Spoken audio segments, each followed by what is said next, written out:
नमस्ते दोस्तों, आज की हम प्रवेशिका संस्कृत व्याकरण की क्लास में लेके आए हैं राम शब्द से बनी सारी सिद्धियां।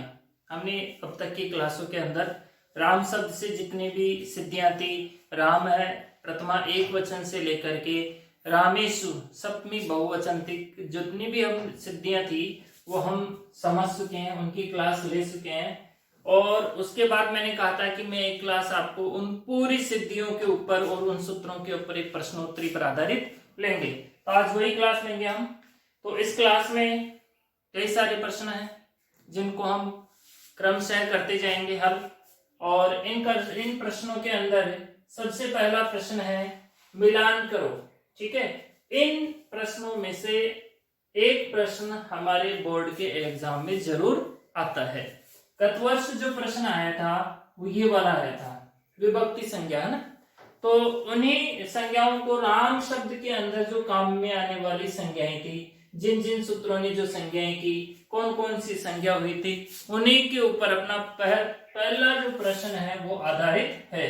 तो शुरू करते हैं आज की हम पहली क्लास। देखो इधर लिखा हुआ है प्रश्न में कि मिलान करो। क्या मिलान करना है? संज्ञा, प्रातिपदिक, अवसान, संबुद्धि, विभक्ति, एक वचन, द्विवचन, बहुवचन, संज्ञा, ये तो संज्ञा होगी। ठीक है, इधर लिखा हुआ है सूत्र। सूत्रों में विभक्ति से सुप है, अर्थ व धातु प्रत्यय, प्रातिपदिकम, विरामो, अवसानम, एक वचनम, संबुद्धि।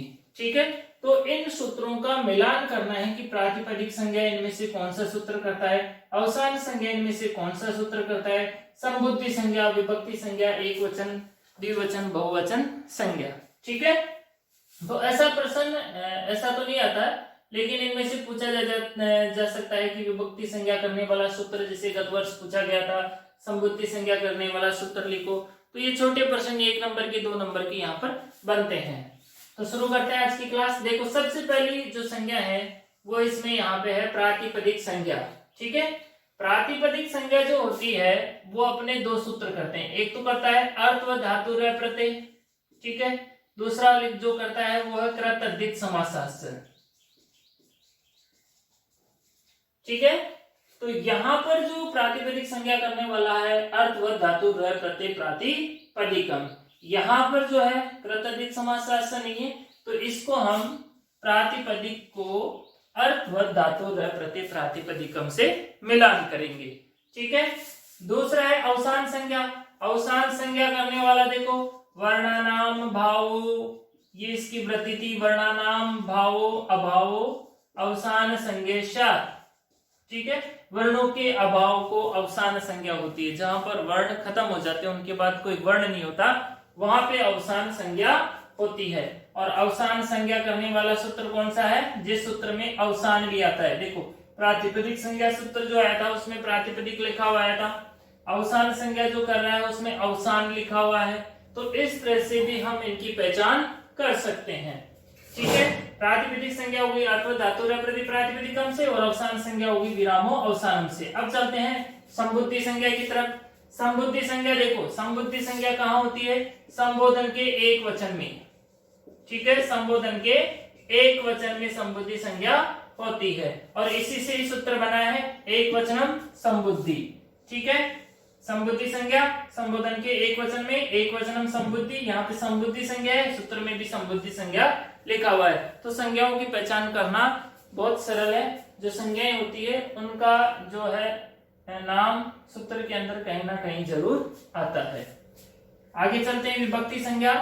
विभक्ति संज्ञा को हमने अच्छे से एक दिन पढ़ा था, अलग से इसकी क्लास ली थी। सुप और तिंग की विभक्ति संज्ञा होती है, न कि सुबंत और तिगंत की विभक्ति संज्ञा होती है। तो विभक्ति संज्ञा करने वाला सूत्र यहाँ पे विभक्ति, यहाँ पे विभक्ति लिखा हुआ है, तो विभक्तिश्च सूत्र से विभक्ति संज्ञा होती है। एक वचन, द्विवचन, बहुवचन, संज्ञा। ठीक है, इन सबको करने के बाद में केवल एक ही सूत्र बचता है, सुप है, तो ये सुप है से हो जाएगी। सुपः स्त्रीणि त्रीणि वचनानि है, एक वचन, द्विवचन, बहुवचन, संज्ञा। सु और पै तक के जितने भी प्रत्यय होते हैं उन सब की एक वचन, द्विवचन, बहुवचन, संज्ञा होती है।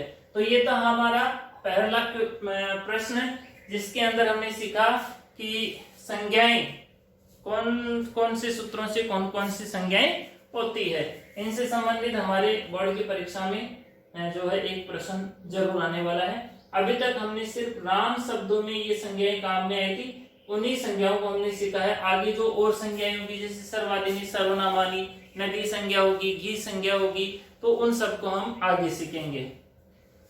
दूसरे प्रश्न में चलते हैं कि दूसरा प्रश्न क्या कहता है। इन प्रश्नों से संबंधित या ऐसा प्रश्न भी हमारे परीक्षा में एक प्रश्न आता है जो गत वर्ष जो प्रश्न आया था कि वो आया था कृतद्धित समासशास्त्र।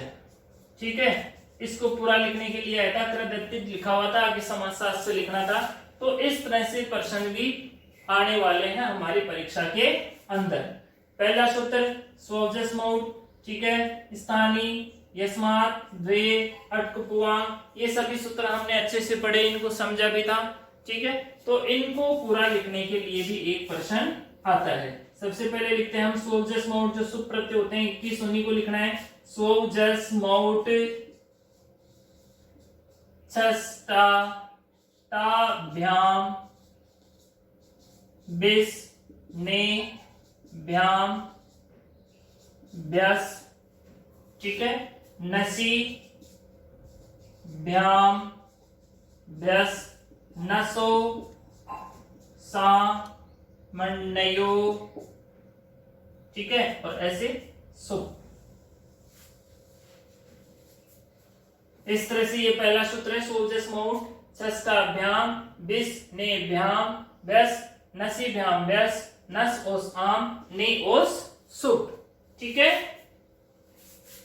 उसके बाद में है स्थानी वदादेशो अनल विधौ, स्थानी वदादेशो अनल विधौ, ठीक है।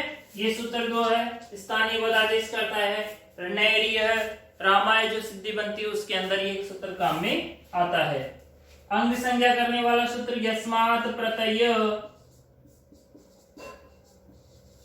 विधिस्तदादि प्रत्ययंगम, यस्मात् प्रत्यय विधिस्तदादि प्रत्ययंगम, ये सूत्र है, ठीक है। द्वे कयोर द्वि वचनेक वचने, इस तरह से हमारा ये सूत्र आता है, द्वे कयोर द्वि वचनेक वचने। पांचवा जो सूत्र है वो अट कुप वांग नुम वये वाय अपि, अट कुप वांग नुम वये वाय अपि। तो इस तरह से जो बड़े बड़े सूत्र हैं उनमें से एक प्रश्न पूरा लिखने के लिए भी हमारे जो है परीक्षा में आता है, और हर वर्ष आता है। पिछले वर्ष जो कृतद्धित समासशास्त्र है वो आया था, ठीक है। तो आप इन प्रश्नों को हल कीजिए। और प्रश्न नंबर 3 में जैसे सारणी में जो रिक्त स्थान है उनको यहाँ पे भरना है, ठीक है। भरने के लिए मैंने एक तरफ तो लिखे हैं सूत्र और एक तरफ उनका कार्य और एक तरफ उनका लिखा उदाहरण, ठीक है। कौन सा सूत्र क्या कार्य करता है और किस उदाहरण के अंदर ये काम करता है। ऐसी सारणी, ऐसे टेबल आप भी अपनी कॉपी के अंदर बना लीजिए, नोटबुक के अंदर बना लें। मैंने तो जैसे यहाँ पे 6-7 सूत्र लिखे हैं, आप शुरू से लेकर एंड तक के जितने भी राम शब्दों के अंदर सूत्र काम में आते हैं, जो मोस्ट सूत्र है उनको लिख लीजिए और उनके कार्य लिख लीजिए और उनके उदाहरण लिख लीजिए, जिससे हमें बार बार पूरी सिद्धि पढ़ने की जरूरत नहीं है। छोटे छोटे शॉर्ट के अंदर भी हम उनको याद कर सकते हैं। तो इस प्रश्न की शुरुआत करते हैं हम। पहला प्रश्न है यहाँ पे प्रथमा योः पूर्व सवर्ण है, इसका कार्य यहाँ पे लिखना है, उदाहरण लिखना है, उदाहरण लिखा हुआ है, और कोई अन्य उदाहरण है तो वो यहाँ पे लिख देना है, ठीक है। प्रथमेव पूर्व सवर्ण क्या करता है, प्रथमा और द्वितीय विभक्तियों के अंदर पूर्व सवर्ण दीर्घ करता है। अब प्रत्याहार के बाद में कोई अच हो तो उसका पूर्व सवर्ण यहाँ पे हो जाता है। तो हम यहाँ पे लिखेंगे प्रथमा और द्वितीय, केवल प्रथमा और द्वितीय विभक्तियों में काम में आता है, पूर्व सवर्ण दीर्घ करता है, पूर्व सवर्ण दीर्घ, ठीक है। तो पूर्व सवर्ण दीर्घ का काम करता है ये पूर्व सवर्ण दीर्घ का। इसका उदाहरण जो है रामा, राम प्लस अस बचता है, सस का अस, यहाँ पे पूर्व सवर्ण दीर्घ हुआ रामा और स का विसर्ग होकर के रामा बना, ठीक है, प्रथमा बहुवचन में काम में आता है और द्वितीय बहुवचन में काम में आता है। वैसे तो ये प्रथमा द्विवचन में भी आता है, लेकिन आदित्य से इसका निषेध हो जाता है, और द्वितीय एक वचन में भी आता है रामम में, लेकिन अभी पूर्व से वहां भी इसका निषेध हो जाता है। तो ये सिर्फ दो ही जगह काम करता है, एक तो प्रथमा बहुवचन और एक द्वितीय बहुवचन। प्रथमा बहुवचन में रामा बनती है और द्वितीय बहुवचन में रामान बनती है। ठीक है, यहाँ पे भी ये पूर्व सवर्ण दीर्घ करता है, और पूर्व सवर्ण दीर्घ के अंदर इनके अंदर करता क्या है, ये को आ आदेश करता है। ठीक है, दूसरा सूत्र, यहाँ पे सूत्र खाली छोड़ा है, उसका काम बताया गया है और उदाहरण भी छोड़ा गया है। देखो, संबुद्धि संज्ञा के हल का लो, जहां जहां संबुद्धि संज्ञा हो जाती है। इससे पहले वाले प्रश्नों में हमने सीखा था संबुद्धि संज्ञा कहाँ होती है, एक वचनम संबुद्धि से संबोधन के एक वचन में संबुद्धि संज्ञा होती है। तो जहां जहां पर संबुद्धि संज्ञा होगी वहां वहां पर जो अंग संज्ञक के बाद में जो हल होगा उसका लोप हो जाएगा। और ये लोप करने वाला सूत्र कौन सा है, एंग ह्रीश्वात संबुद्धे, एंग ह्रीश्वात संबुद्धे, ये सूत्र है जो एक वचनम संबुद्धि के बाद में हल का लोप करता है। उदाहरण एक ही है, केवल संबोधन का एक वचन, अन्य जगह ये काम ही नहीं करता, क्योंकि ये संबोधन की एक वचन में ही संबुद्धि संज्ञा होती है और रूप बनता है यहाँ पे फेरा।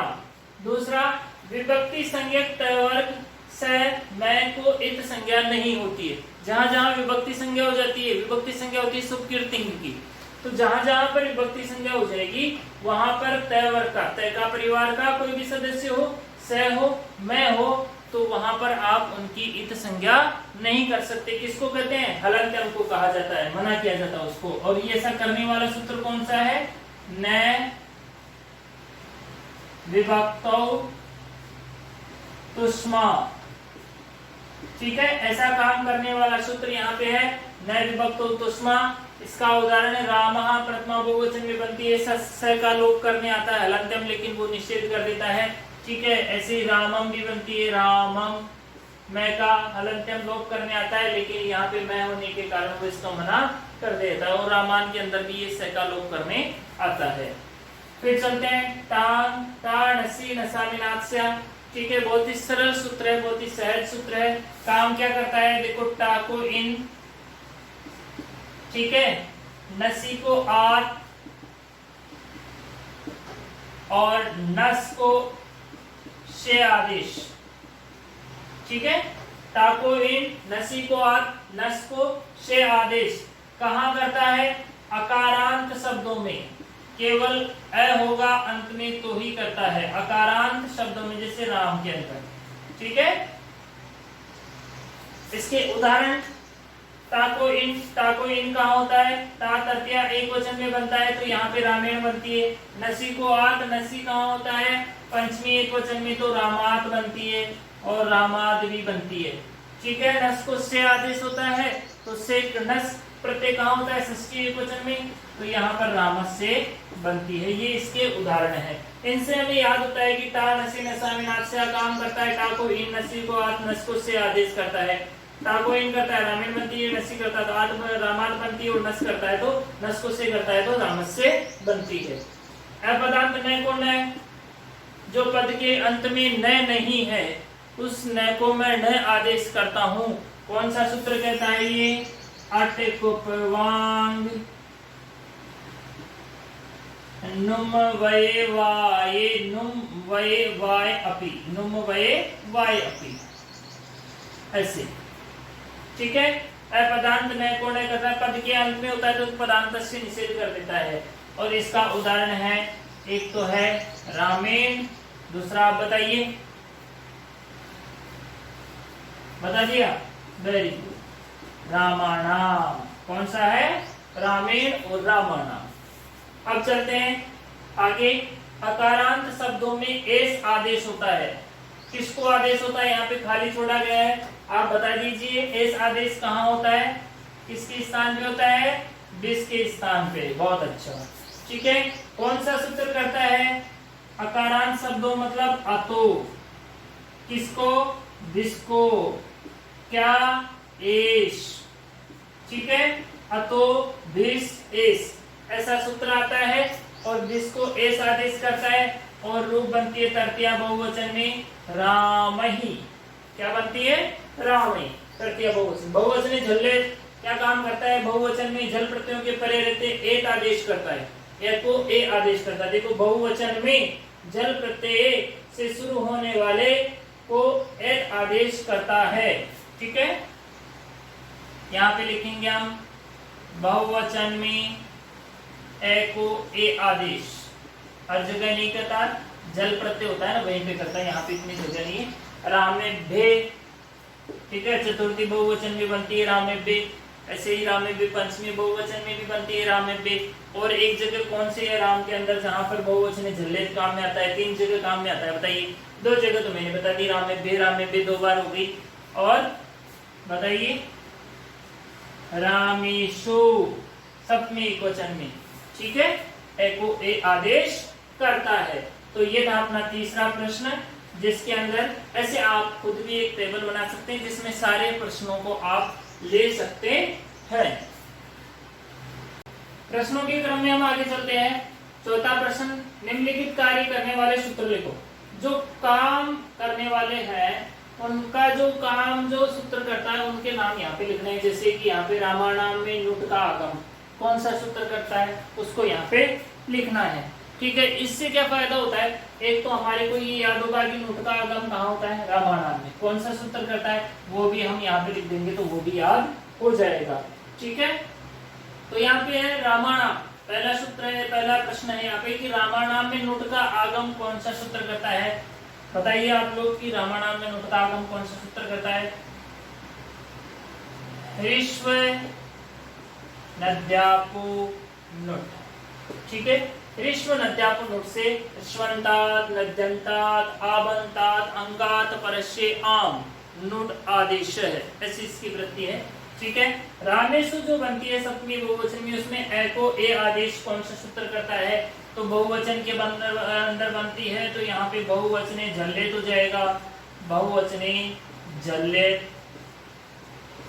ठीक है, बहुवचने झल्ले तो और भी जगह बहुवचन के अंदर ए को ए आदेश करता है, चतुर्थी बहुवचन और पंचमी बहुवचन रामेभ्ये के अंदर। ठीक है, इन के बाद या क वर्ग के बाद स को स आदेश कौन सा सूत्र करता है? जो इसी में करता है, स को स, सुख के सु को स आदेश करता है, और वो सूत्र है आदेश प्रत्ययो हो। ठीक है, स को स आदेश करता है। ओस प्रत्यय परे रहने पर ए को ए आदेश। ओस प्रत्यय कहाँ होता है? षष्ठी द्विवचन और सप्तमी द्विवचन में। षष्ठी द्विवचन के अंदर और सप्तमी द्विवचन के अंदर ओस रहने पर ए को ए आदेश करने वाला सूत्र कौन सा आता है? बताइए। ओसीच है। ठीक है, ए को ए आदेश कर देता है, फिर ए को ए आदेश होने के बाद में ए को एच ओ ए से ए आदेश हो जाता है, और यहाँ पे रामयो बन जाती है। ठीक है, रामात रामात में चर जो विकल्प से करता है ना, एक बार करता है एक बार नहीं करता है, तो विकल्प से आदेश होता है। कौन सा सूत्र करता है? वाह अवसानी, शुरू में लिखा है वाह यानी एक बार कहूंगा एक बार नहीं करूंगा। ठीक है, रामायण रामायण में ने को ये आदेश कौन सा सूत्र करता है? चतुर्थी एकवचन में ने को ये आदेश करने वाला सूत्र में ही लिखा हुआ है कि ने को ये आदेश करता हूँ ने यह। ठीक है, रामाभ्याम में ए को आ आदेश करने वाला रामाभ्याम रामाभ्याम रामाभ्याम। और ठीक है, रामायण में भी इस तरह आता है, मैं को आ आदेश ए को आ आदेश करता है। कौन सा सूत्र आता है? सुपी से। ठीक है, ए को आ करता है, दीर्घ करता है ना। उसके बाद रामायण में सस के स को न आदेश करने वाला सूत्र। ये प्रश्न बहुत अच्छा है कि रामायण के अंदर सस का जो स होता है उसको न आदेश करने वाला सूत्र कौन सा है? तस्मा चसो न पुंसी। ठीक है, तस्मात सस को न को पुरलिंग के अंदर स को न आदेश करता हूँ। और आगे चलते हैं 5वें प्रश्न की ओर। वृत्ति को पहचान कर सूत्र लिखने हैं। वैसे तो सूत्रों की वृत्ति लिखाई जाती है, मैंने इसको थोड़ा उल्टा किया है ताकि अभी हम इजी से सरल से कठिन की ओर चलते हैं, तो आगे आने वाले प्रश्नोत्तर के अंदर हम हो सकता है सूत्र व्याख्या करना भी सीखें।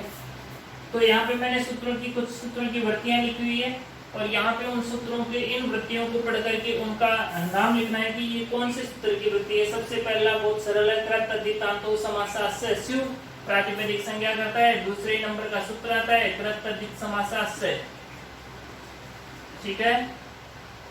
जो अर्थवत धातु को जिनको अर्थवत धातु रह प्रत्यय प्रातिपदिक हमने जिनको भगा दिया था ना, वो कृत तद्धित समासास्य के पास रह गए थे। न आत इची, न आत इची, पूर्व सवर्ण दीर्घ का निषेध है, ठीक है। पूर्व सवर्ण दीर्घ कर देना उसका दुश्मन है ये नादीची। न आत इची नादीची, ठीक है। एंगंताद हिष्वंताद च अंगात हल लुप्तते, ठीक है। एंग अर्थ में हो या हरीशु हो तो वहां पर हल का लोप हो जाता है। संबुद्धिश्च आगे वो लिखा हुआ है इसके अंदर, तो संबुद्धि संज्ञा के अंदर कौन सा सूत्र आता है हल का लोप करने वाला, एंग हृस्वात संबुद्धि। इस सूत्र से हल का लोप हो जाता है, ये इस सूत्र की वृत्ति है, ठीक है। न से नो न को न नहीं होगा, न को न नहीं होगा, कौन से सूत्र की वृत्ति है बताइए। वायपी का निषेध करता है। न को न नहीं होगा, कहाँ नहीं होगा, पदांत से, पद के अंत में, पद के अंत में न को न नहीं होगा, ठीक है। आगे चलते हैं। ये आदो सुपी अतो अंग से दीर्घ, ये आदि प्रत्यय शुरू में रहते वे सुप्रत्यय, ऐसे सुप्रत्यय जिनके शुरू में ये हो, ऐसे अंग संज्ञक को दीर्घ होता है और बनती है रामाभ्याम और रामाय। सूत्र का नाम सुपीच, ठीक है। कौन सा सूत्र आ जाएगा, सुपीच, ये सुपीच की वृत्ति है। अजंत अंग से दीर्घ है, अजंत अंग का जो होगा उसको दीर्घ होता है, अजंत अंग को दीर्घ होता है, नाम परे रहते, ठीक है। और सूत्र का नाम है नाम ही नाम है, नामी, सूत्र भी नामी है जो अजंत अंग को दीर्घ करता है।